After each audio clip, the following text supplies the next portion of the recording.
भवतु सहनौ भुनक्तु सह वीर्येणावधीतमस्तु मा विद्विषावहै। ॐ शान्ति शान्ति शान्तिः।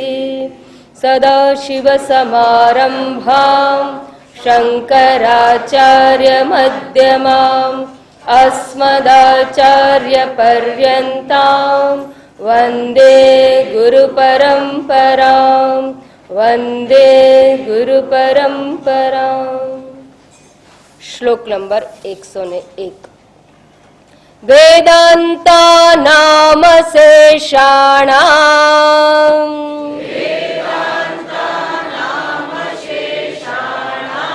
आदिमध्यावसानतः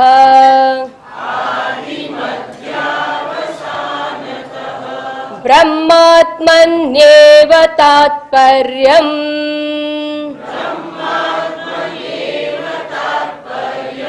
इति श्रवणं भवेत्।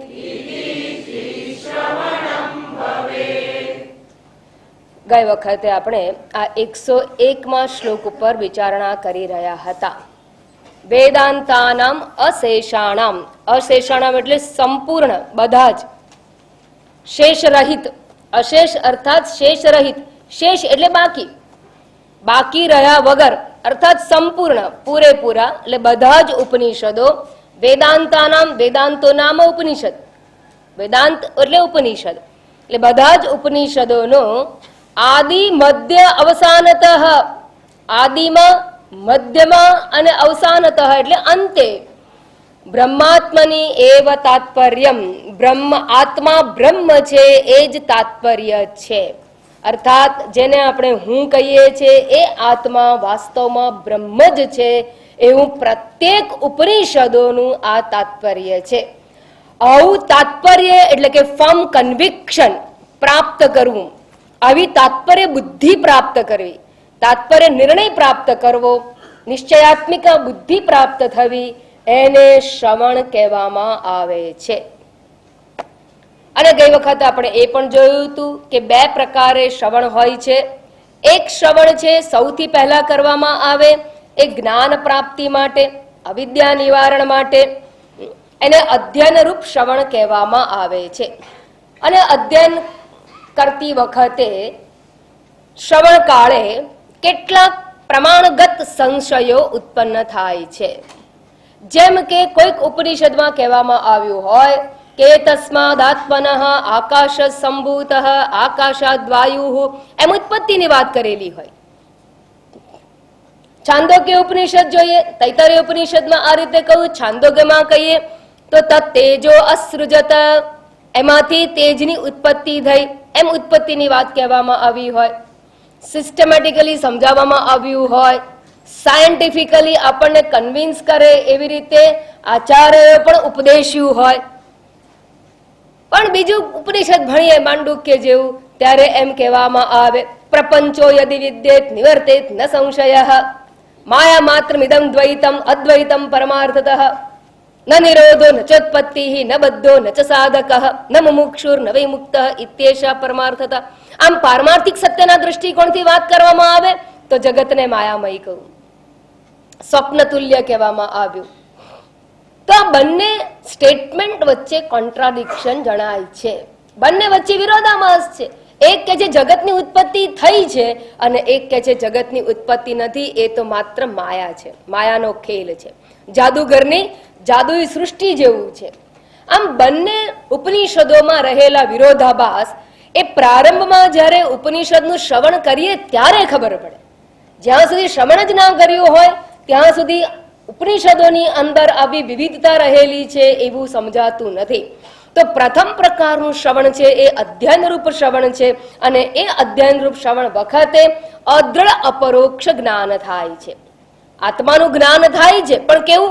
અદ્રઢ અપરોક્ષ, અર્થાત શંકા યુક્ત હોય, પ્રતિબંધ યુક્ત હોય કે કયું સાચું, શું સમજવું, અને આપણા જીવનનો પ્રત્યક્ષ પ્રત્યક્ષ પ્રમાણનો અનુભવ પણ એમ કહે છે કે રોજ બરોજ આપણને એ ચિંતાઓ કોરી ખાતી હોય, જીવનની સમસ્યાઓ, સંઘર્ષો એની અંદરથી પસાર થઈ રહ્યા હોય ત્યારે આપણને જગતના મિથ્યાત્વને સ્વીકારવા માટે બહુ તકલીફ પડતી હોય છે. અને માટે જે જ્ઞાન પ્રાપ્ત થાય છે એ પ્રતિબંધ સહિતનું હોય છે. તો આવું જે જ્ઞાન છે એટલે આવું જે શ્રવણ છે એ પ્રથમ પ્રકારનું શ્રવણ છે. હવે આ શ્રવણને નિસંશય બનાવવું, પ્રમાણગત સંશય રહિત, પ્રમાણ એટલે શ્રુતિ, અને શ્રુતિગત સંશયો જે આપણા છે એના રહિતનું બનાવવા માટે દ્વિતીય પ્રકારે બીજી વાર શ્રવણ કરવામાં આવે છે. એટલે વારંવાર શ્રવણ શા માટે કરવામાં આવે? તો પ્રમાણગત સંશય જે છે એનું નિવારણ કરવા માટે પુનઃ પુનઃ શ્રવણ કરવામાં આવે છે. અને એ શ્રવણ દ્વારા શું કરવામાં આવે છે? તો કે તાત્પર્યનો નિશ્ચય કરવામાં આવે છે. શ્રુતિનું તાત્પર્ય શું છે, કહેવા શું માંગે છે? ઘણીવાર માણસ એક વાત કરે પણ શું કહેવા માંગે છે, એનો કહેવાનો અર્થ શું છે, સમજવાનું શું છે, એના ઉપર વિચાર કરવા માટે વારંવાર આપણે એને સાંભળતા હોઈએ છીએ. બસ એ જ પ્રમાણે આ શ્રુતિનું તાત્પર્ય શું છે? વેદવાણી જે છે ઈશ્વર વાણી, એ ઈશ્વરે કહેવું શું છે, આપણને કયો સંદેશ આપણને આપે છે? આ રાષ્ટ્રજોગ પ્રસારણ આવે ને 26મી જાન્યુઆરી 15મી ઓગસ્ટે, આ પરમાત્માએ આપેલું આ પ્રસારણ છે આપણા માટે. આ પરમાત્માનું ડિક્લેરેશન છે. એને કહેવું છે શું? ઘોષણા કરીને કહેવું છે શું? તો કે છે બ્રહ્માત્મની એવ તાત્પર્યમ. હવે શ્રુતિનું તાત્પર્ય આ આત્મા એ બ્રહ્મ જ છે એવું જણાવવું એ શ્રુતિનું તાત્પર્ય છે. અને એ તાત્પર્યનું ગ્રહણ થાય ત્યારે શ્રવણ થયું કહેવાય. અને શ્રુતિના વાક્યો ઉપર વિચારણા કરીને ષડલિંગ દ્વારા શ્રુતિના વાક્યો ઉપર વિચાર કરીને આ તાત્પર્ય નિર્ણય પર પહોંચવાની પ્રક્રિયાને શ્રવણ ક્રિયા કહેવામાં આવે છે. શ્રુતિના વાક્યો ઉપર ષડલિંગ દ્વારા વિચારણા કરીને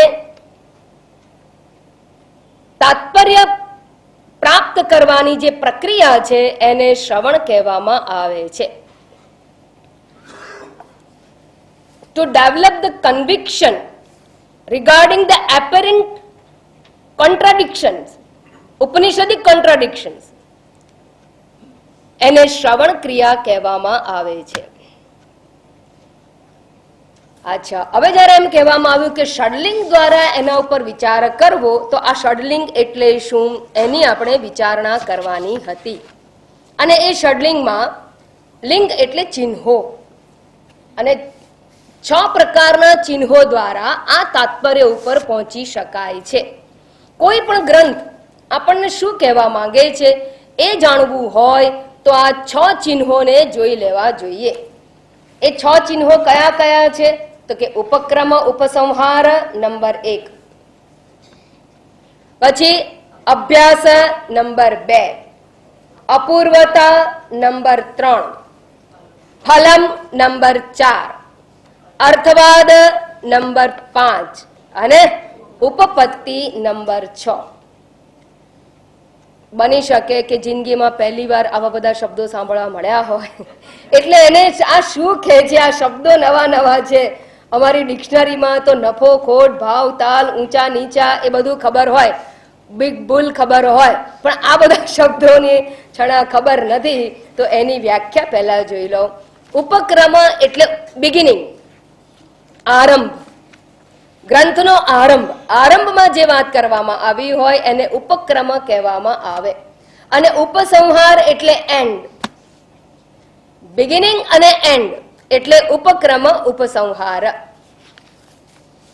ગ્રંથના વિષયનું આરંભમાં અને અંતે નિરૂપણ થયેલું હોય તો એને ઉપક્રમ ઉપસંહાર કહેવામાં આવે છે. ઘણા લોકોને ખબર જ નથી હોતી પોતે શું કરવા માંગે. ઘણા પુસ્તકો લખવા તૈયાર થઈ જાય પણ એને આ ષડલિંગ જ ખબર ના.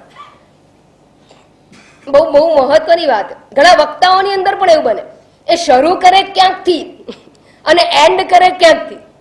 શરૂઆત કરે 4 પુરુષાર્થથી અને એન્ડ કરે જગત મિથ્યાથી.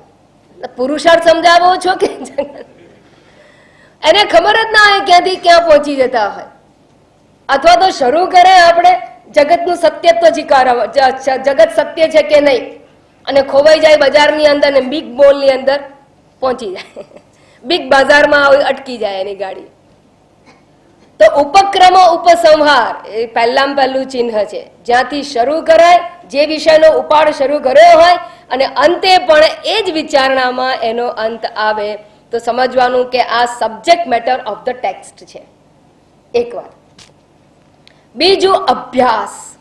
અભ્યાસ એટલે રિપીટિશન, વારંવાર આ જ વિષયની વાત કયા કરે, વચ્ચે વચ્ચે પણ આની જ રટણ ચાલ્યા કરે, બેકગ્રાઉન્ડ મ્યુઝિકની જેમ એની એ જ રેકોર્ડ ચાલ્યા કરે, એને અભ્યાસ કહેવામાં આવે છે. અભ્યાસ એટલે આવૃત્તિ, રિપીટિશન. નંબર 3 અપૂર્વતા. અપૂર્વતા એટલે પ્રતિપાદ્ય જે વિષય હોય ને એની વિલક્ષણતા, uniqueness of the subject matter. પ્રતિપાદ્ય વિષયની વિશેષતા, વિલક્ષણતા, અલૌકિકતા. અને નંબર 3 કહેવાય. નંબર 4 ફલમ. ફલમ ને મારે કહેવાની જરૂર નથી, તમને ખબર જ છે ફલમ એટલે શું. રખે ફ્રૂટની લારીમાં પહોંચી જતા, કેળા, ચીકુ, સફરજન, પપૈયા, સીતાફળ એવું નહીં. અહીંયા ફલમ એટલે પ્રયોજન, હેતુ, પરિણામ, હેતુ દર્શાવે એને ફલ કહેવામાં આવે. પછી અર્થવાદ.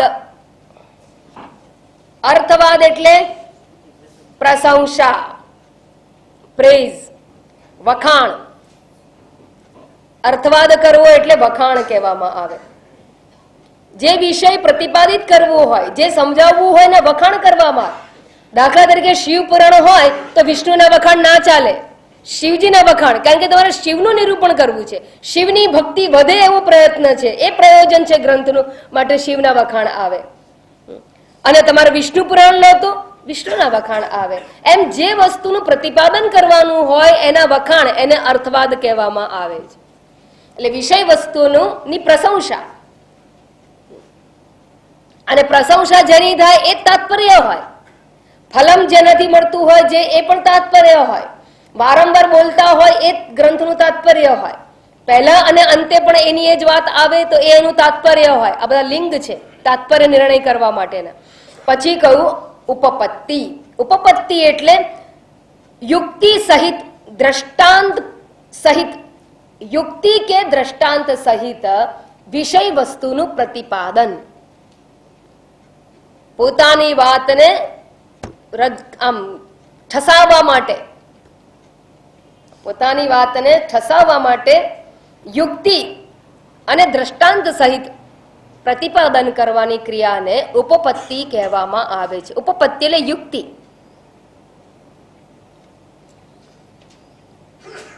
આ તમને બધી વસ્તુ છે ને એ ગ્રંથોની અંદર તો તમે કદાચ વિચાર નહીં કર્યો હોય, પણ વાતચીતની અંદર તમે વિચાર કર્યો હોય ને તો સેલ્સમેન ની અંદર આ કળા હોવી જોઈએ. હા, સેલ્સમેન આવે તમારા ઘરે તો સપ્રયોજન આવે છે. એનું પહેલા બોલવાની વસ્તુ અને છેલ્લે બોલવાની વસ્તુ શું? ભાઈ આ મારી પ્રોડક્ટ છે, બરાબર. પ્રોડક્ટ કયા પછી શું કહેશે? વારંવાર એ પ્રોડક્ટની વાત કર્યા કરશે, પોતાની કંપનીનું નામ લીધા કરશે. અભ્યાસ. પછી એની અપૂર્વતા, બીજી બધી પ્રોડક્ટ કરતા મારી પ્રોડક્ટમાં કંઈક વિલક્ષણતા જોવા મળે, અપૂર્વતા. બરાબર. અપૂર્વતા પછી આવે ફલમ. જો તમે આ લેશો તો એમાં તમને કયા કયા ફાયદા છે, એ કહીને તાત્પર્ય શું છે? એની પ્રોડક્ટ વેચવાનું. બરાબર. સારું. પછી અર્થવાદ, એની વસ્તુની પ્રશંસા કરવામાં આવશે. અને છેલ્લે સદ્રષ્ટાંત, તમને બતાવશે ડાઘો કાઢવા માટે. ધારો કે તમને કોઈ લિક્વિડ તો તમને દ્રષ્ટાંત સહિત, એટલે કપડાનો ડાઘો શું, ફ્લોરનો ડાઘો કાઢી આપે, એમ કરીને દ્રષ્ટાંત સહિત એ કહેવામાં આવે. તો એ માણસનું તાત્પર્ય. અને છેલ્લે પાછી એ પ્રોડક્ટની અંદર એન્ડ કરીને મૂકી દે તો એનું તાત્પર્ય શું સમજવાનું કે આ પ્રોડક્ટ ઉત્તમ છે. તો આ 6 લિંગ સેલ્સમેનની અંદર સારામાં સારા જોવા મળે. એમ ગ્રંથની અંદર આ 6 અમે એટલે દ્રષ્ટાંત આપ્યું કે તમને ગ્રંથમાં સમજાઈ જાય, નહીં કે સેલ્સમેન બનવાની બનવા માટેની ટેકનિક બતાવવું છે. આ કોઈ બનવું હોય તો બતાવી શકાય. અમે તો વેદાંતના વિચારોને વેચવાની ટેકનિક અમને ખબર છે, અને એ તાત્પર્ય કહેવામાં આવે છે. ગ્રંથનું તાત્પર્ય નિર્ણય કરવા માટે આ 6 લિંગ પર વિચાર કરવામાં આવે છે. હવે 6 લિંગ ઉપર વિચાર કરવા માટે તમે લોકો જે લોકો ઉપનિષદ ભણ્યા છો અભ્યાસક્રમમાં આવીને કે પ્રસ્થાનત્રયની અંદર, એ લોકો માટે હું ઉપનિષદના દ્રષ્ટાંત પૂર્વક એને હું 6 લિંગ બતાવું છું. એ તો સેલ્સમેન તો તમારા જે લોકો ઉપનિષદ નથી ભણ્યા એ લોકો માટે કહ્યું, પણ જે લોકો ભણ્યા છે એ લોકોને ઉપનિષદમાંથી ષડલિંગ દર્શાવવાનો પ્રયત્ન કર્યો. દાખલા તરીકે can Upanishad short and sweet, અને અભ્યાસક્રમ વાળા ને પ્રસ્થાનત્રય વાળા બધા ભણી ગયા છો. ઉપક્રમ બિગિનિંગ, વિષય વસ્તુની શરૂઆત ક્યાં કરવામાં આવી? શ્રોત્રસ્ય શ્રોત્રમ મનસો મનો યદ્વાચો હવાચમ સૌ પ્રાણસ્ય પ્રાણઃ ચક્ષુષશ્ચક્ષુરતિમુચ્ય ધીરઃ. એમ કહીને શ્રોત્રમ દ્વારા એ વિષય વસ્તુને નિરૂપણનો આરંભ કરવામાં આવ્યો. અને એન્ડ, તો કે એન્ડની અંદર પણ એ જ વાત કહેવામાં આવી. કયું કહેવામાં આવી? પ્રતિબોધ વિદિતમ મતમ અમૃતત્વમ હિ વિંદતે. તો પ્રતિબોધ વિદિતમ મતમ કહી અને ઉપસંહાર કરવામાં આવેલો છે. અને એ જેનો ઉપસંહાર કર્યો એ શું છે? એ આત્મતત્વ બ્રહ્મ છે એવું દર્શાવવાનો ત્યાં પ્રયત્ન છે. નંબર 2, અભ્યાસ. વારંવાર આનું રિપીટિશન. આ આત્મા બ્રહ્મ છે એનું પુનરાવર્તન ક્યાં જોવા મળે છે? તદેવ બ્રહ્મ ત્વમ વિદ્ધિ નેદમ યદિદમ ઉપાસતે. તદેવ બ્રહ્મ વારંવાર કહ્યું છે. 5 શ્લોકોની અંદર વારંવાર કહ્યું છે. યન મનસા ન મનુતે યેન આહુર્મનો મતમ તદેવ બ્રહ્મ ત્વમ વિદ્ધિ નેદમ યદિદમ ઉપાસતે. યદ્વાચા અનભ્યુદિતમ યેન વાગભ્યુદ્યતે તદેવ બ્રહ્મ ત્વમ વિદ્ધિ નેદમ યદિદમ ઉપાસતે. યચ્ચક્ષુષા ન ગૃહ્યતે યેન ચક્ષુંષિ પશ્યતિ તદેવ બ્રહ્મ ત્વમ વિદ્ધિ નેદમ યદિદમ વારંવાર નેદમ યદિદમ ઉપાસતે કે તદેવ બ્રહ્મ ત્વમ વિદ્ધિ તત એવ ત્વમ વિદ્ધિ. તત પરમાત્મા, તે પરમાત્મા તું જ છે એવું તું જાણ. એમ અભ્યાસ એટલે વારંવાર આ વાક્યનું રિપીટિશન જોવા મળે છે. ત્યારબાદ અપૂર્વતા, આ જ્ઞાનની વિલક્ષણતા કઈ બતાવવામાં આવી? તો કેના ઉપનિષદમાં કહ્યું કે આ એવું વિલક્ષણ જ્ઞાન છે, આ બ્રહ્મ વિદ્યા એવી વિલક્ષણ વિદ્યા છે. ન તત્ર ચક્ષુર ગચ્છતિ ન વાગ ગચ્છતિ નો મનો ન વિદ્મો ન વિજાનીમઃ. ત્યાં વાણી જતી નથી, મન જતું નથી, આંખ જતી નથી, અમે એને જાણતા પણ નથી, અમે જાણી શકવાના પણ નથી. એમ કહીને એની યુનિકનેસ બતાવવામાં આવી, વિલક્ષણતા બતાવવામાં, અપૂર્વતા. ત્યારબાદ ફલમ, ફળશ્રુતિ. પ્રત્યાસ્માલોકાદ અમૃતા ભવંતિ ભૂતેષુ ભૂતેષુ વિચિત્ય ધીરાઃ. પ્રત્યાસ્માલોકાદ અમૃતા ભવંતિ, આ લોકથી જઈને અમર થઈ જાય છે, તો એને ફળશ્રુતિ કહેવામાં આવ્યું.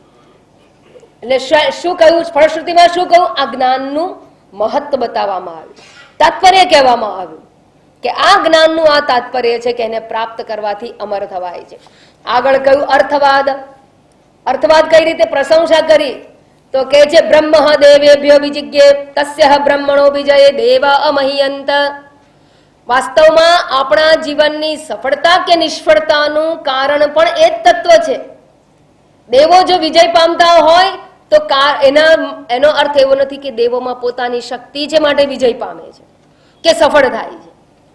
મહિમા કોનો છે? આ તત્વનો જ છે, પરમાત્માનો જ છે. અને અસુરોનો પરાજય પણ એનું કારણ પણ આ પરમાત્મા જ છે.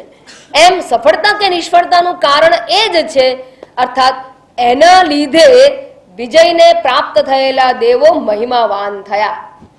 આમ કહીને એની જ સ્તુતિ કરવામાં આવે છે. સ્તુતિ, પ્રશંસા. ઉપપત્તિ, યુક્તિ. આ તત્વને જાણવાની યુક્તિ શું છે?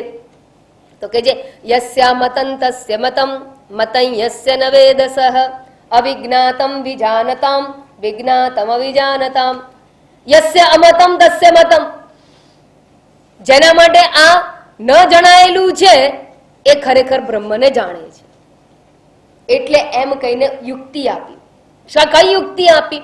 કે આ બ્રહ્મ વેદ્ય વિષય બની શકે નહીં, જ્ઞેય વિષય બની શકે નહીં. એટલે જેટલું જેટલું જ્ઞેય છે એ આ આત્મા કે પરમાત્મા નથી. તો જ્ઞેય પરમાત્મા નથી તો અજ્ઞાત છે પરમાત્મા, તો કે અજ્ઞાત પણ નથી, અનનોન પણ નથી, નોન પણ નથી. તો કેવો છે એ? જ્ઞાત અને અજ્ઞાતથી પર એવો આત્મા જ આ પરમાત્મા છે.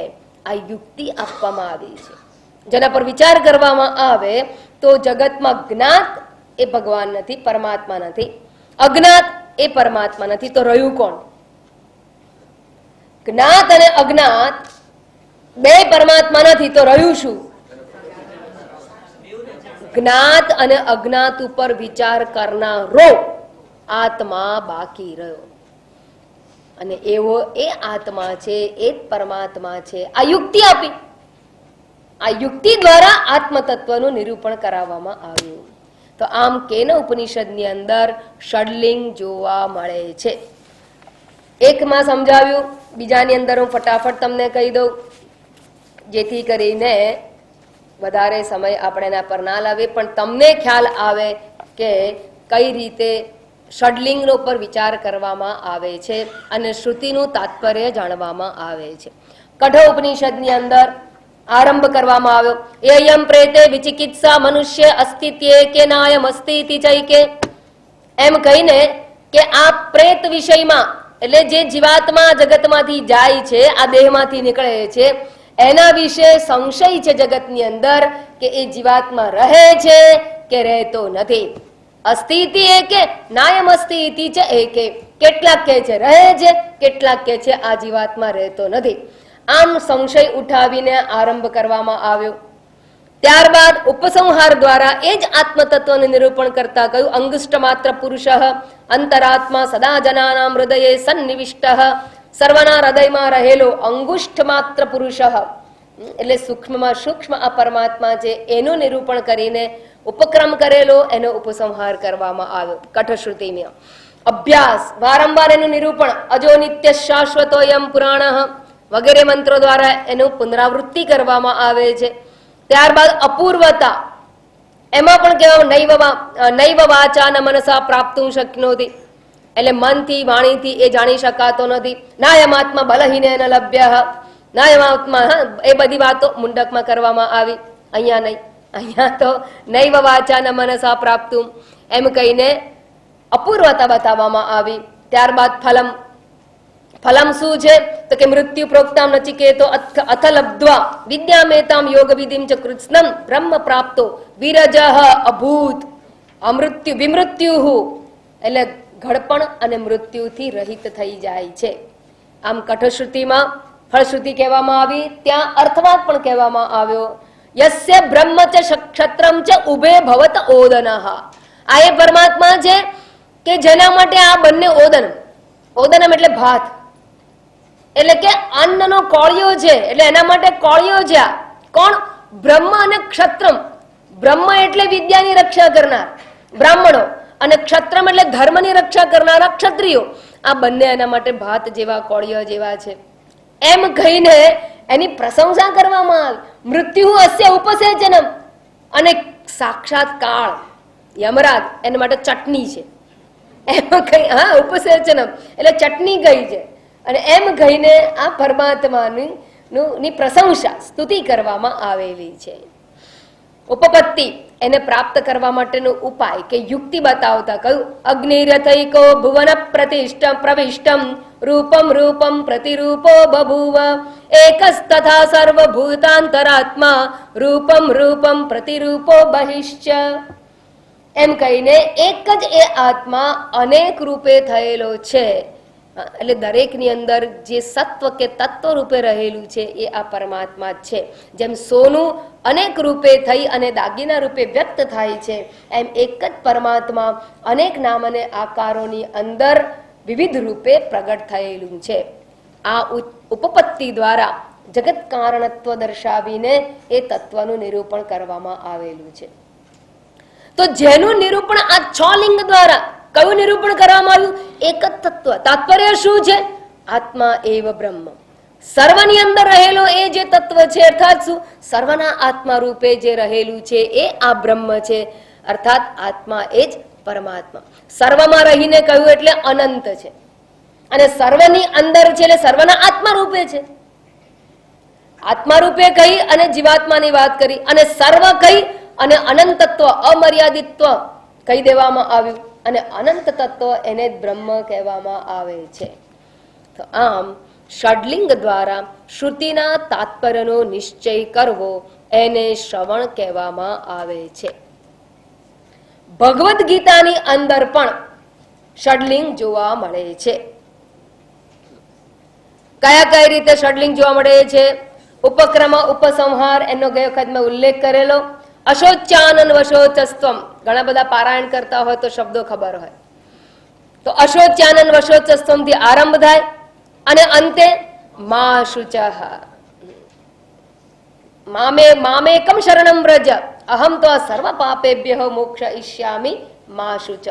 એટલે શોક ન કરવાનો તો શોક કરે છે એમ કરીને આરંભ કરેલો, અને મા શુચઃ કહી અને ધર્મોનો ત્યાગ કરવાથી, ઉપાધિના ધર્મોનો ત્યાગ કરવાથી એ અમર થઈ જાય છે એમ કહીને મા શુચઃ એટલે શોક નિવૃત્તિની વાતની પૂર્ણાહુતિ કરવામાં આવી. અભ્યાસ ગીતાની અંદર વારંવાર આ તત્વનું નિરૂપણ ક્યાં કર્યું છે? સમ સર્વેષુ ભૂતેષુ મદ્ભક્તિમ લભતે પરામ યો મામ પશ્યતિ સર્વત્ર સર્વમ ચ મયિ પશ્યતિ સમોહમ સર્વભૂતેષુ ક્ષેત્રજ્ઞમ ચાપી મામ વિદ્ધિ. એમ સર્વની અંદર અંતરાત્મા રૂપે પરમાત્મા રહેલો છે એવું વારંવાર નિરૂપણ કરવામાં આવ્યું. અપૂર્વતા, વિલક્ષણતા, આ જ્ઞાનની વિલક્ષણતા ક્યાં બતાવી? નહિ જ્ઞાનેન સદૃશમ પવિત્રમિહ વિદ્યતે. જ્ઞાનથી પવિત્ર આ જગતમાં બીજું કંઈ જ નથી એમ કહીને આ જ્ઞાનની વિલક્ષણતા કહી. એટલું જ નહીં, સર્વમ જ્ઞાન પ્લવેનૈવ વૃજિનમ સંતરિષ્યસી એમ કહ્યું. અપી ચેદસી પાપેભ્ય સર્વેભ્ય પાપકૃતમઃ. તું પાપીઓનો સરદાર હોય તો પણ આ જ્ઞાનરૂપી નૌકા દ્વારા તું સંસાર સાગરને તરી જઈશ. આમ કહીને એની વિલક્ષણતા બતાવવામાં આવી. યજ્ઞાત્વા મુનય સર્વે પરામ સિદ્ધિમિતો ગતાઃ.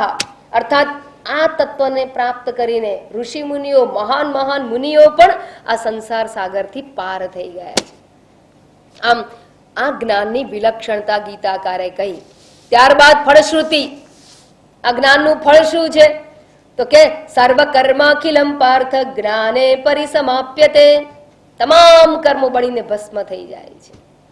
પછી મારે મારા કર્મના ફળ ભોગવવા પડે. મારું કર્મ એવું, મારું કર્મ એ કરવાનું રહેતું નથી. કેમ? આ જ્ઞાન પ્રાપ્ત કરવાથી બધા જ કર્મો છે બળીને ભસ્મ થાય છે. યજ્ઞાત્વા ન પુનર્મોહમ એવમ યાસ્યસી પાંડવ. હે પાંડવ, એ અર્જુન, આ જ્ઞાન પ્રાપ્ત કર્યા પછી ફરીથી ભ્રાંતિને પ્રાપ્ત થતો નથી, મોહને પ્રાપ્ત થતો નથી. બીજું કયું? જ્ઞાનાગ્નિ સર્વકર્માણી ભસ્મસાત કુરુતે તથા. આ જ્ઞાનરૂપી અગ્નિ બધા કર્મોને ભસ્મસાત કરે છે. પછી આગળ કહ્યું જ્ઞાનમ લબ્ધ્વા પરામ શાંતિમ અચિરેણાધિગચ્છતિ. જ્ઞાનમ લબ્ધ્વા, આ જ્ઞાનને પ્રાપ્ત કરીને પરામ શાંતિમ. પરામ શાંતિમ એટલે નિરંતર શાંતિ, ટેમ્પરરી નહીં, ફોર એવર. એ શાંતિને પ્રાપ્ત કરી લે છે. ક્યારે? અચિરેણાત, દીર્ઘકાળ પછી નહીં, ચિરકાળ પછી નહીં, અચિરાત, તત્કાલ, તત્કાલ પ્રાપ્ત કરી લે છે. યજ્ઞાત્વા મોક્ષ સે અશુભાત. અશુભ એવા સંસારથી મુક્ત થઈ જાય છે આ જ્ઞાન વડે. એવું પણ 9મા અધ્યાયમાં કહેવામાં આવ્યું. આ ફળશ્રુતિ બતાવવામાં આવી. 700 શ્લોક છે ને, એટલે ના અનેક આની અંદર નિરૂપણ કરાવે. ઉપનિષદોમાં ઓછા શ્લોક મંત્રો હોય એટલે આપણે એક બે જોઈ લીધા, પણ ગીતાકારે તો 700 શ્લોકની અંદર આ ષડલિંગ બતાવેલા છે. એટલે એનો વિચાર ચાલી રહ્યો. અર્થવાદ, પ્રશંસા. આ જ્ઞાનની પ્રશંસા ક્યાં છે? યજ્ઞાત્વાનેહ ભૂયોન્યત જ્ઞાતવ્યમ અવશિષ્યતે. આને જાણી લો પછી આ જગતમાં કઈ જાણવાનું બાકી નથી રહેતું. પ્રશંસા છે ને જ્ઞાનની. આ એવી વિદ્યા છે કે એને જાણ્યા પછી કંઈ બાકી નથી રહેતું. બીજું, રાજ વિદ્યા રાજ ગુહ્યમ પવિત્રમિદમ ઉત્તમમ. 9મા અધ્યાયનો આરંભ જે રીતે છે, આ વિદ્યાને રાજ વિદ્યા કહે છે. આ રોયલ નોલેજ છે. આ નોટ એન ઓર્ડિનરી ફૂટપાથનું જ્ઞાન નથી. આ તો રાજમહેલનું જ્ઞાન છે. રાજ વિદ્યા રાજ ગુહ્યમ. ત્યારબાદ જ્ઞેયમ યત્તત પ્રવક્ષ્યામિ યજ્ જ્ઞાત્વા અમૃતમ અશ્નુતે. આ જ્ઞાન જાણવાથી અમૃત તત્વની પ્રાપ્તિ એટલે કે અમર થઈ જવાય છે, એ પણ એનો અર્થવાદ છે. જ્ઞાની તું આત્મા એવમેમતમ. આને જાણનારો જ્ઞાની તો ખુદ મારો આત્મા છે, મારાથી અભિન્ન છે, એમ કહીને પણ આ જ્ઞાનની પ્રશંસા કરેલી છે. આગળ કહે છે, નહિનસ્ત્યાત્મનાત્માનમ તતો યાતિ પરામ ગતિમ. જે પોતાના આ આત્માને જાણે છે એ પરમ ગતિને પ્રાપ્ત કરે છે. આસુરીમ્યોની માપન્નાહ મૂળા જન્મની જન્મ. અર્થવાદ બે પ્રકારે થાય, એટલે મેં ખાસ આ શ્લોક લીધો. અર્થવાદ છે ને, એક તો પોતાની પ્રોડક્ટ છે એને શ્રેષ્ઠ બતાવીને થાય, અને બીજું બાકીનું બધું હલકું છે એવું બતાવીને પણ પોતાની પ્રશંસા થાય. આત્મશ્લાઘા બે પ્રકારે કરે. ધારો કે કોઈને સાસુને 5 વહુઓ હોય, તો એમાં સારામાં સારી કહેવું હોય કે ભાઈ પેલી સારી છે, તો 4ની શું કરવામાં આવે? નિંદા કરો, ઓટોમેટિક 5મી છે શ્રેષ્ઠ થઈ જાય. એનો અર્થવાદ થઈ ગયો.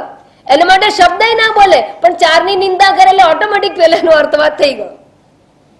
એટલે નિંદા કરીને પણ, અન્યની નિંદા કરીને પણ અર્થવાદ થાય, અને એની વસ્તુની સ્વયંની કે વ્યક્તિની સ્વયંની પ્રશંસા કરીને પણ અર્થવાદ થાય. તો જ્ઞાનની એટલે બધો અર્થવાદ તો કર્યો, યજ્ જ્ઞાત્વા નેહ ભૂયોન્યત જ્ઞાતવ્યમ અવશિષ્ય, એમ અર્થવાદ તો કર્યો, પણ એમ પણ કહ્યું કે જે આને જાણતા નથી ને એ પુનઃ જન્મને પ્રાપ્ત કરે છે. એ પુનર્જન્મને પ્રાપ્ત કરે છે, અર્થાત એને સંસાર ગતિમાંથી મુક્તિ મળતી નથી, એમ કહીને આ જ્ઞાનનું મહત્વ એટલે કે સ્તુતિ કરી દેવામાં આવી. આમ ગીતાકારે પણ ષડલિંગ ઉપપત્તિ એટલે યુક્તિ પણ ત્યાં કહેવામાં આવી છે. યથા સર્વગતમ સૌક્ષ્માત આકાશમ નોપલિપ્યતે સર્વત્રાવસ્થિતો દેહે તથાત્માનોપલિપ્યતે. 13મા અધ્યાયની અંદર આ તત્વને આકાશ સાથે અને પ્રકાશ સાથે સરખાવવામાં આવેલું છે. આ સમંતાત કાશતે આકાશ, પ્રકર્ષેણ કાશતે પ્રકાશ. બંને રૂપે આ તત્વનું નિરૂપણ પરમાત્માએ કર્યું છે. અને ત્યાં કહ્યું, યથા પ્રકાશયતિ એકઃ કૃત્સ્નમો લોકમિમં રવિ ક્ષેત્રમ ક્ષેત્રી તથા કૃત્સ્નમ પ્રકાશયતિ ભારત. જેવી રીતે એક સૂર્ય જગતના સર્વ પદાર્થોને પ્રકાશિત કરે છે. કૃત્સ્નમ લોકમિમં રવિ પ્રકાશયતિ. આ રવિ એટલે સૂર્ય, એક જ સૂર્ય જગતના તમામ પદાર્થોને પ્રકાશે છે. એ જ પ્રમાણે આ ચૈતન્ય આત્મા ક્ષેત્ર અને ક્ષેત્રી એવા બધાને પ્રકાશે છે. ક્ષેત્રમ ક્ષેત્રી તથા કૃત્સ્નમ અર્થાત સર્વને પ્રકાશે છે, સર્વને ચેતના પ્રદાન કરે છે. એમ કહીને ઉપપત્તિ દ્વારા ચૈતન્ય સ્વરૂપ આત્મતત્વ છે એ જ બ્રહ્મ છે એવું નિરૂપણ કરવામાં આવ્યું છે. આને ષડલિંગ દ્વારા વિચાર કર્યો કહેવાય. હવે સમજાઈ ગયું? ભારે થઈ ગયું? ચિંતા ના કરતા. આ ખાલી ષડલિંગ દ્વારા કેવી રીતે વિચાર કરવામાં આવે એ તમને જરા બતાવવામાં આવ્યું. ભારે થઈ ગયું હોય તો એટલું સમજજો કે તમે વેદ ભણવા બેઠા.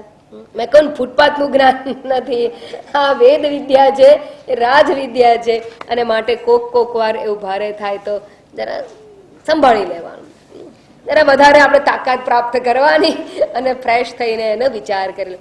ટૂંકમાં તમને જો પ્રમાણગત સંશય ના હોય તો કોઈ પ્રશ્ન નથી. સંશય હોય એના માટે આ ષડલિંગ કરવાનું. જો તમે સમજી જાઓ છો કે શાસ્ત્રનું તાત્પર્ય આ જ છે અને તમારી પણ એ જ્ઞાનની અંદર, એ વાતની અંદર અનુમતિ હોય, નિશ્ચયાત્મિકા બુદ્ધિ હોય તો ગો અહેડ. ક્યાં જવાનું?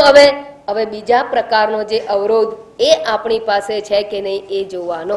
પહેલા પ્રકારનો અવરોધ એટલે પ્રમાણગત સંશય, શ્રુતિઓની અંદર રહેલા વિરોધોને સમજાવવા માટેનો પ્રયત્ન અને નિશ્ચય પ્રાપ્ત કરવાનો કે શ્રુતિની અંદર આ તાત્પર્ય કયું છે. કયું તાત્પર્ય? આત્મા સો પરમાત્મા. આ આત્મા છે, હું છે, એ જ પરમેશ્વર પરમાત્મા છે. આત્મા એ જ બ્રહ્મ છે. એને મહાવાક્ય દ્વારા જે વિચારણા કરવામાં આવી હતી એ જ વાત એ શ્રુતિનું તાત્પર્ય છે. અને એ દ્વારા જ મુક્તિ કે મોક્ષ પ્રાપ્ત થાય છે એવું પ્રત્યેક ઉપનિષદોનું આ તાત્પર્ય છે, એવું બુદ્ધિ પ્રાપ્ત થવી. શ્રુતિના તાત્પર્ય વિષયક બુદ્ધિ, નિશ્ચયાત્મિકા બુદ્ધિ પ્રાપ્ત થઈ જાય ત્યારે શ્રવણ થઈ ગયું કહેવાય, શ્રવણની પૂર્ણાહુતિ કહેવાય. બીજો પ્રતિબંધ છે પ્રમેયગત સંશય. સાંભળ્યું તો ખરું, બહુ સાંભળ્યું, અને અમને શંકાય નથી. જ્યારે શ્રુતિ આટલું બધું કહે છે, આચાર્યો સમજાવે છે, આપણે વિચાર કરીને જોઈએ છે. આપણે બહુ નથી ચાલતી, પણ જેટલી ચાલે છે એમાં તો ખબર જ છે કે આ આત્મા જ પરમાત્મા હોઈ શકે, બીજો કોઈ પરમાત્મા નથી. નેદમ યદિદમ ઉપાસતે, જેની ઉપાસના કરવામાં આવે છે તે નહીં, પરંતુ જે અંતરાત્મા રૂપે રહેલો છે એ જ પરમાત્મા છે, એ જ અજર અમર વ્યાપક પરમાત્મા હોઈ શકે.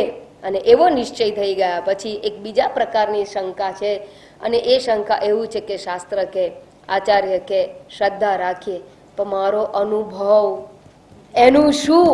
હું મારા સગી આંખે, સગા કાને, સગી ઇન્દ્રિયો, મારી સગી ઇન્દ્રિયો એટલે મારી ઇન્દ્રિયો, એના વડે આખા જગતનો અનુભવ કરું છું, તો શું એને બધું ખોટું સમજવાનું? શાસ્ત્ર કહે છે, શું કે તાત્પર્ય? શંકરાચાર્યજી અડધા શ્લોકમાં કહ્યું, શ્લોકાર્ધેન પ્રવક્ષ્યામિ યદુક્તમ ગ્રંથ કોટિભિ. શંકરાચાર્યજી અડધા શ્લોકમાં તાત્પર્ય નિર્ણય જાહેર કર્યો છે. શું? બ્રહ્મ સત્યમ જગન મિથ્યા, જીવો બ્રહ્મ એવ નાપરાહ.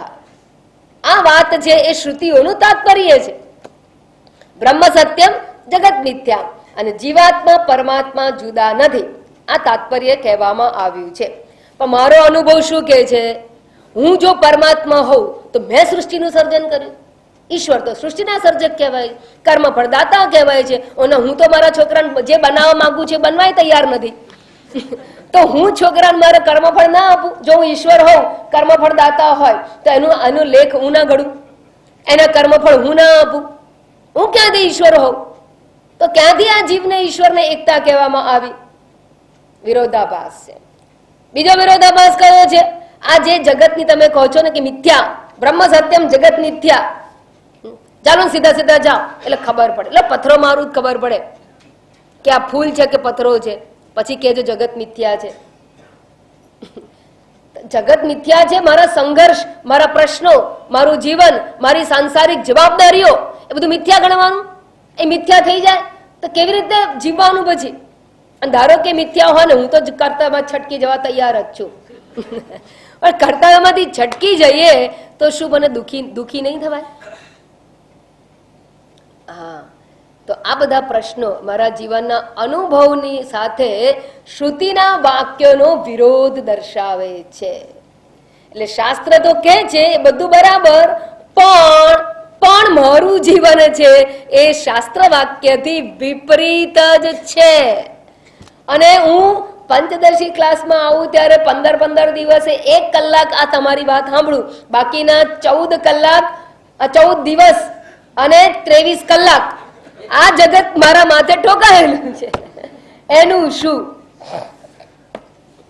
આને ટેકનિકલ ભાષામાં પ્રમેયગત સંશય કહેવામાં આવે છે. પ્રમેય અસંભાવના એટલે કે શ્રુતિ જે કહે છે એની મારા જીવનમાં એના અર્થની સંભાવના જણાતી નથી. શ્રુતિના અર્થો મારા જીવનમાં સંભવતા નથી એવો મારો અનુભવ છે. તો એના માટે શું? તો હવે એ વિચારણા માટે શ્લોક નંબર 102 ઉપર કહેવામાં આવ્યું છે. સમન્વયાધ્યાયે તત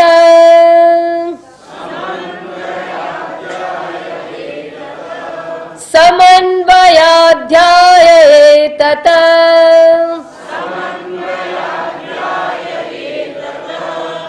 સૂક્તમ ધી સ્વાસ્થ્યકારિભિઃ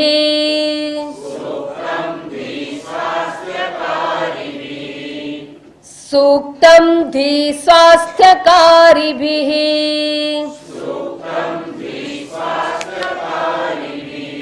તર્કૈ સંભાવનાર્થસ્ય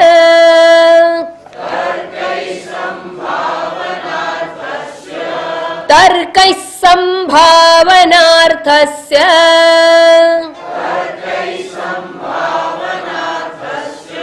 द्वितीयाध्यायैरिता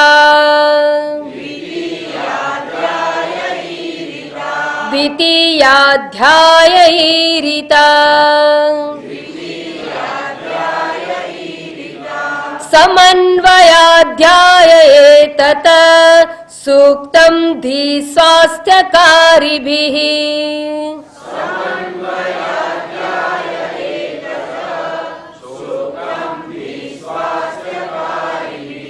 तर्कैः सम्भावनार्थस्य द्वितीयाध्यायैरिता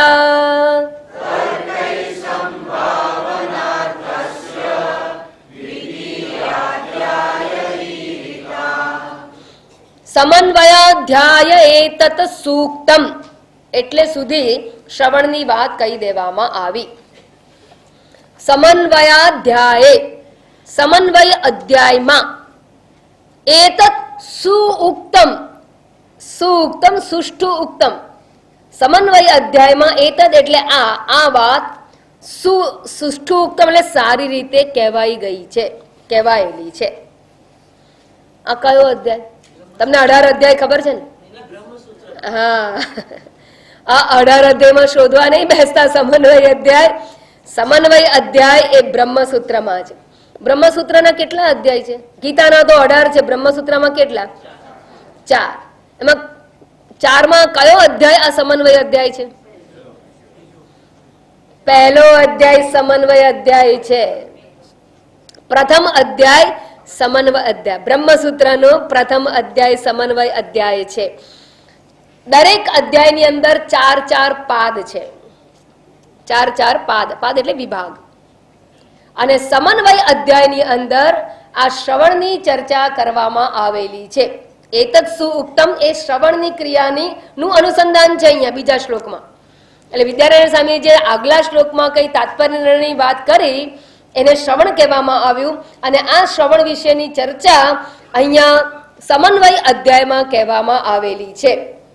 સમન્વય અધ્યાય તત્તુ સમન્વયાત, હા, તેનો સમન્વય કહીને તત્તુ સમન્વયાત કહીને એ સૂત્રની અંદર દરેક શ્રુતિઓનું તાત્પર્ય આ જ છે એવી ચર્ચા કરવામાં આવેલી છે, એનું પ્રતિપાદન કરવામાં આવેલું છે. બીજો અધ્યાય છે અવિરોધ અધ્યાય.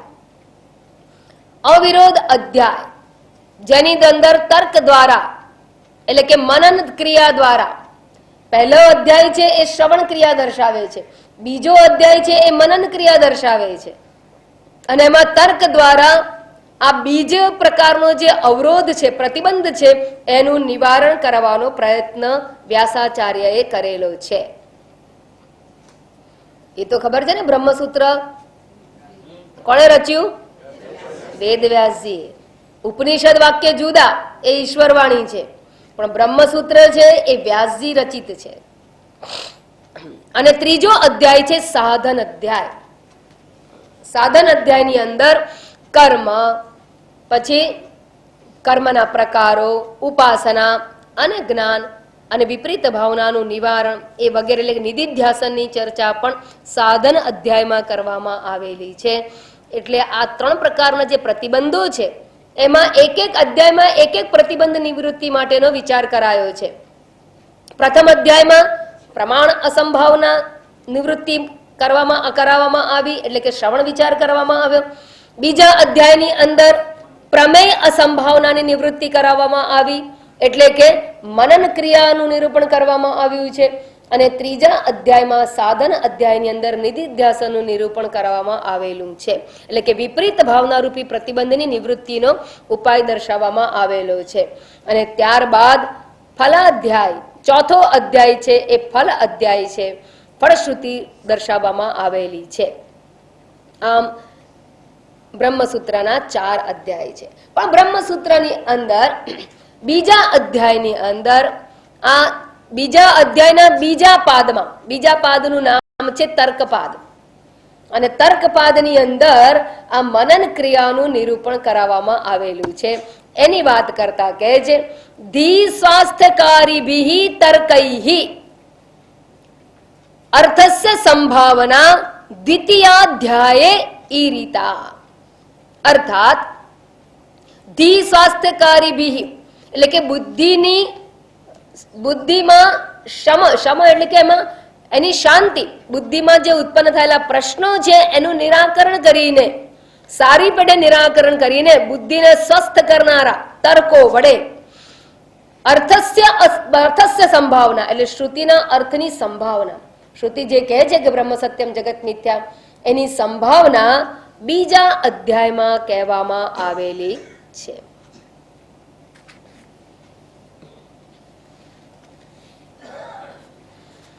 હવે આપણે જે જગતને સત્ય કહીએ છીએ એ જગત સત્ય કેમ લાગે છે?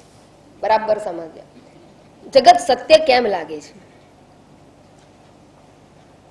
એ છે એટલે એવું કહું છે એટલે ના, તમે જાગ્રત અવસ્થા માત્રનો વિચાર કરો ત્યારે જગત સત્ય લાગે. માત્ર જાગ્રત અવસ્થામાં આપણી 3 અવસ્થા, 3 અનુભૂતિ માત્ર જાગ્રત અવસ્થાની અંદર જ સત્ય જગત લાગે છે. એનો અર્થ એ થયો કે ઇન્દ્રિય દ્વારા જ્યારે જગતને ગ્રહણ કરો ત્યારે આ જગત સત્ય લાગે છે. હા, તમારી આ ઇન્દ્રિય વડે જુઓ છો અને આ ઇન્દ્રિયો ક્યારે કાર્યરત છે? માત્ર જાગ્રત અવસ્થામાં કાર્યરત છે. અને ઇન્દ્રિયો દ્વારા ગ્રહણ કરાય છે માટે કયા પ્રમાણને તમે મહત્વ આપો છો? પ્રત્યક્ષ પ્રમાણને મહત્વ આપો છો. પ્રત્યક્ષ પ્રમાણ એટલે ઇન્દ્રિયો, અને એને મહત્વ આપીને અને ઇન્દ્રિય પ્રમાણથી જ માત્ર વિચાર કરો તો જ જગત સત્ય લાગે. પણ જો એના પર વિચાર કરવામાં આવે, બુદ્ધિ દ્વારા એના પર વિચાર કરવામાં આવે તો જ આ જગત છે એ કેવું છે એનું સ્વરૂપ આપણને જણાય. એ વગર જણાય નહીં. માત્ર પ્રત્યક્ષ પ્રમાણને પ્રાધાન્ય આપીને વિચારવામાં આવે તો સત્ય સમજાતું નથી. અને મોટા ભાગના જેટલા મતો છે, વિચારધારાઓ છે, એ ગઈ વખતે પણ મેં કહ્યું હતું કે પ્રત્યક્ષ પ્રમાણને આધારે વિચારણા કરે છે. દેખાય એ જ સાચું. શું દેખાય છે? આ ફૂલ એટલે એ સાચું. આ ફૂલ પડે જ દેખાય છે, હા, કે પડવાનું સાચું. પણ શેના લીધે પડે છે? Force of gravitation. દેખાય છે? ના, તો એ નથી ને. નથી કહેશો ને તો ઉપરથી ભૂસકો મારશો, ટાંટીઓ તૂટવાનો છે, નીચે જવાનું જ છે. તમે નથી દેખાતું એટલે નથી એવું કહેશો તો ઘણી બધી વસ્તુ જે સત્ય છે એનાથી તમે વંચિત રહી જાવ છો. અને માટે માત્ર આપણા જે જ્ઞાન પ્રાપ્તિના સાધનો એટલે કે પ્રમાણ છે એ 6 પ્રમાણમાંથી માત્ર અને માત્ર પ્રત્યક્ષ પ્રમાણનો જ ઉપયોગ કરો. એક જ બારી ખોલો તમારા જીવનની તો તમને સંપૂર્ણ સૂર્ય શું છે કે સૂર્યપ્રકાશ શું છે એનો અનુભવ કદાપી થઈ શકે જ નહીં. એ સત્ય વસ્તુ તમે જાણી શકો જ નહીં. અને માટે પ્રત્યક્ષ પ્રમાણને આધારે ઘણા બધા મતો જે ઉત્પન્ન થયેલા છે એ મતોની અંદર પણ અનેક દોષો રહેલા છે. અને સામાન્ય મતવાદીઓ નહીં, પરંતુ આસ્તિક મતવાદીઓ, આસ્તિક એટલે ઈશ્વર છે એવું માનનારા નહીં, વેદને પ્રમાણ માનનારા, વેદવાણીને સ્વીકારનારા પણ કેટલાક દર્શનો છે એની અંદર પણ આ દ્વૈત દર્શન રહેલું છે. એટલે કે દ્વૈતને સત્ય આપનારા છે. કયા જો એક વસ્તુ બીજી પણ કહી દો, આ દ્વૈત છે ને જેને તમે સત્ય કહો એ પણ માત્ર જાગ્રત અવસ્થામાં સંભવ છે. સ્વપ્નમાં તો તમને ખબર છે, સ્વપ્નમાં દેખાય છે કે નહીં? જગત દેખાય છે, પણ સ્વપ્નમાં જગતમાં તમે કેટલા હો છો? તમે, તમારું મકાન, તમારી બાઈક, તમારી ગાડી, તમારા સ્વજનો, કેટલા હો છો? તો તમે સ્વપ્ન જગતમાં અદ્વૈત સ્વીકારો છો. સુષુપ્તિમાં દ્વૈતનું ભાન જ નથી, અદ્વૈત સ્વીકારી લીધું. તો દ્વૈત ક્યાં આવ્યું? જાગ્રતમાં આવ્યું. હવે જાગ્રતનું જે દ્વૈત છે એ પ્રત્યક્ષને આધારે, પ્રત્યક્ષ પ્રમાણ છે એ જાગ્રતમાં બહુ જ કાર્યરત છે, ડોમિનન્ટ છે, એટલું પ્રભાવશાળી છે કે જેને કારણે આપણે દ્વૈતને સત્યતા આપી છે. તો એ પ્રત્યક્ષ પ્રમાણને સત્યતા આપીને આસ્તિક દર્શનો જે છે એ દ્વૈતને સ્વીકારે છે. અને એવા કયા કયા છે દર્શનો? એના નામ ગણાવી દઉં તો સાંખ્ય દર્શન દ્વૈતવાદી, પ્રધાન અને પ્રકૃતિ બેનો સ્વીકાર કરે છે. યોગ દર્શન દ્વૈતવાદી, ન્યાય દર્શન દ્વૈતવાદી એટલે દ્વૈત દર્શન છે. વૈશેષિક દ્વૈત દર્શન, પૂર્વ મીમાંસા દ્વૈત દર્શન, શૈવાઇસ્ટ શૈવમત દ્વૈત દર્શન, કારણ કે એમનો ભગવાન ક્યાં છે? કૈલાસમાં, એક લોકમાં છે. કૈલાસ લોકમાં જવાથી મુક્તિ કે મોક્ષ કયો. અને એમ વૈષ્ણવ મત, એને ભાગવત મત કહેવામાં આવે છે, એમનું મોક્ષ ક્યાં છે? વૈકુંઠની પ્રાપ્તિ. તો વૈકુંઠ લોકની પ્રાપ્તિ. તો એ બધા કોઈ લોકમાં મુક્તિ છે, એટલે અહીંયા નથી, ક્યાંક છે. એ દ્વૈતનો સ્વીકાર કરનારા છે. માટે આ બધાનો આધાર કયો છે? પ્રત્યક્ષ પ્રમાણનો આધાર છે. અને માટે પ્રત્યક્ષને આધારે નક્કી થતી વિચારધારા દ્વૈત વિષયક હોવાને કારણે એ સંપ્રદાયોની અંદર પણ દ્વૈત દર્શન જ પ્રવર્તેલું છે. અને મોટા ભાગે આપણે એ જ જગતમાં જીવીએ છીએ, એટલે આપણને પણ બધી બાબતમાં હાય હા વી નોટ અવર હેડ. અને ખરેખર જ્યાં સુધી વિચારણા કરવામાં ના આવે, યોગ્ય વિચારણા કરવામાં ન આવે, શ્રુતિ સંમત તર્ક વડે વિચારણા કરવામાં ન આવે, એટલે કે મનન ક્રિયા કરવામાં ન આવે, ત્યાં સુધી આ સંશયની નિવૃત્તિ થતી નથી. અને આપણા જીવનનો બધો આધાર આપણા નિર્ણય ઉપર હોય છે. જો દ્વૈતને સત્ય માનશો તો ચિંતા તમને ઘેરી વળશે અને એ દિશાની અંદર આપણી ગતિ થશે. જો દ્વૈતને મિથ્યા જાણશો તો બધી જ ચિંતાઓથી ઉપરામતા દુઃખની આત્યંતિક નિવૃત્તિ એ રૂપી ફળ જે કહેવામાં આવ્યું છે એને પ્રાપ્ત થઈ જશો. તો એટલા માટે આ ક્રિયા પણ બહુ મહત્વની છે. તો મનન ક્રિયા વિશે અહીંયા કહેવામાં આવ્યું કે એ ક્રિયા વિશે અધ્યાય 2 ની અંદર તર્ક વડે નિરૂપણ કરવામાં આવેલું છે. અને એ મનન ક્રિયા દ્વારા આ પ્રત્યક્ષાદી પ્રમાણ ઉપર વિચાર કરવાનો અને શ્રુતિ પ્રમાણ તર્ક દ્વારા વિચાર કરીને પ્રમાણગત પ્રમેયગત અસંભાવનાની નિવૃત્તિ કરવામાં આવે છે કે બ્રહ્મ સત્યમ જગત મિથ્યા જીવો બ્રહ્મૈવ નાપરઃ. એ નિર્ણય ઉપર પહોંચવાનું છે. તો 2 પ્રકારના આપણા જીવનના જે સંશયો છે એની નિવૃત્તિ મનન દ્વારા કરવાની કહી. હવે ત્રીજી વાત આવે. કેટલાક લોકો તમારા જેવાને એ પણ દ્રઢ છે કે હા બ્રહ્મ સત્યમ જગત મિથ્યા જ છે, અમે 3 અવસ્થાનો વિચાર કરી ચૂક્યા છીએ, માટે જગત મિથ્યા છે સમજાઈ ગયું છે, એટલે અમને પ્રમેયગત સંશય પણ નથી રહ્યો. પણ અમારો બીજો પ્રોબ્લેમ છે. કયો પ્રોબ્લેમ છે? વારંવાર દેહની અંદર અભિમાન આવી જવું. અર્થાત શ્રુતિ જે કહે છે એ અને મારા જીવનમાં શ્રુતિનું જે ફળ, શ્રવણનું જે ફળ મળવું જોઈએ એ મળતું નથી. એ બંને વચ્ચે કંઈક મોટી ખીણ આવેલી હોય, બહુ મોટું અંતર આવેલું હોય એવું મને જણાય છે. તો એના નિવારણ માટે હવે ત્રીજા પ્રકારના પ્રતિબંધ ઉપર વિચારણા કરવામાં આવેલી છે. તો હવે અહીંયા એક વસ્તુ સમજી લો કે એક વાત નક્કી થઈ ગઈ, કઈ?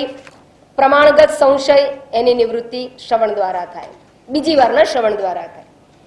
પ્રમેયગત સંશય, પ્રમેય એટલે જ્ઞાન, જે જ્ઞાન વિષય, એના વિષય સંશય હોય એનું નિવારણ કરવા માટે મનન ક્રિયા કરવામાં આવે, એટલે કે તર્ક દ્વારા વિચારણા કરવામાં.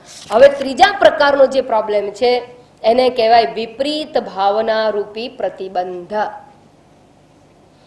અહીંયા વિદ્યારણ્ય સ્વામીએ બંને વિશે એક શ્લોક આપ્યો, શ્રવણ વિશે અને મનન વિશે. એટલે 2 પ્રતિબંધ વિશે એક જ શ્લોક આપ્યો અને છોડી દીધું. કારણ કે ઉપનિષદોમાં બ્રહ્મસૂત્રમાં ચર્ચાઓ ખૂબ આવેલી છે, પણ આ ત્રીજા પ્રકારનો જે પ્રતિબંધ છે એની બહુ વિચારણા બ્રહ્મસૂત્રમાં નથી કરવામાં આવી. અને માટે હવે પછીના 103 થી માંડીને 134 સુધીના શ્લોકો છે એ વિદ્યારણ્ય સ્વામી માત્ર આના ઉપર જ, એટલે આ પ્રતિબંધની ચર્ચા માટે જ કરે છે.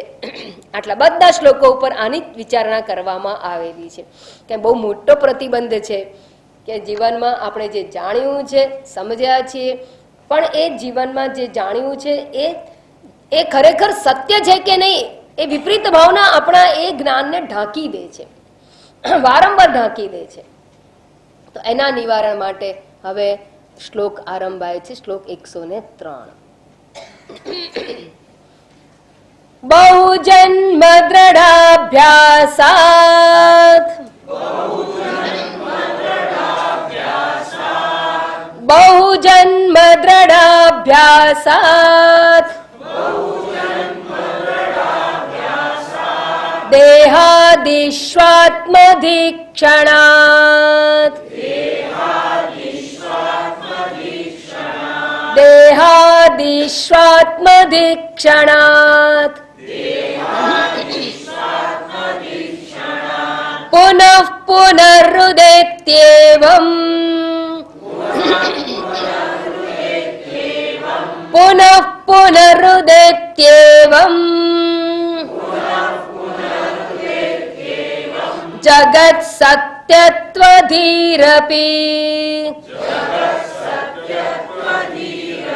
જગત સત્યત્વધીરપી બહુજન્મ દ્રઢાભ્યાસાત દેહાદિષ્વાત્મધિક્ષણાત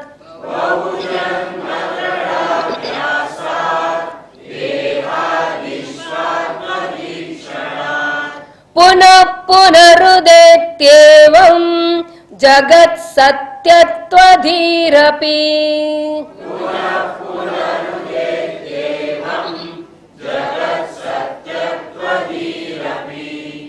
બહુ જન્મ. જો હવે મેં આગળ વારંવાર કહ્યું, બે વાત થઈ ગઈ. શ્રવણની વાત પૂરી થઈ, પ્રમાણગત સંશયના નિવારણ માટે. મનનની વાત કરી. મનન એટલે તર્ક દ્વારા વિચારણા કરવી. ઉપપત્તિ, યુક્તિઓ વડે, તર્ક વડે વિચારણા કરવાની ક્રિયાને મનન કહેવામાં આવે. અને એ શું કરે છે?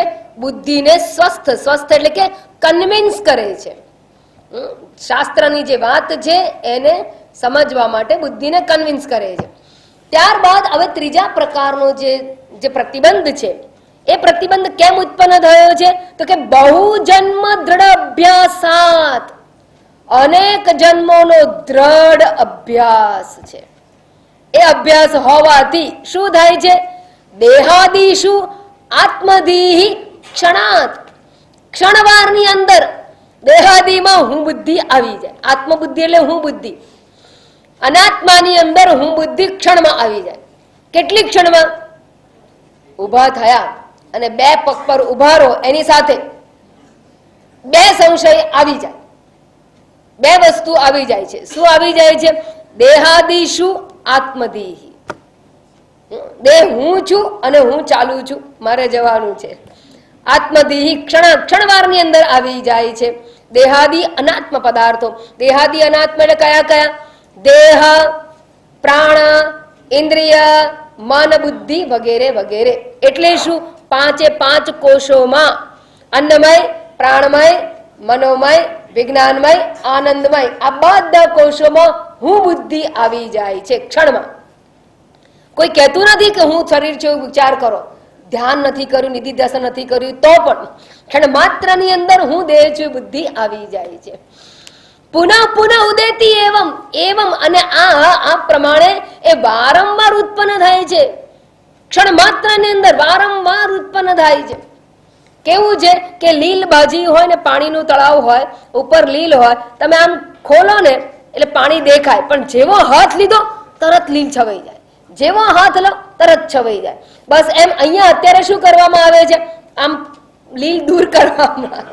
જેવો હાથ ઉઠાવી લે એટલે મારું પ્રવચન બોલવાનું બંધ થાય, પાછી હતી એવી એ પાછી આવી જાય છે. કેમ એવું છે?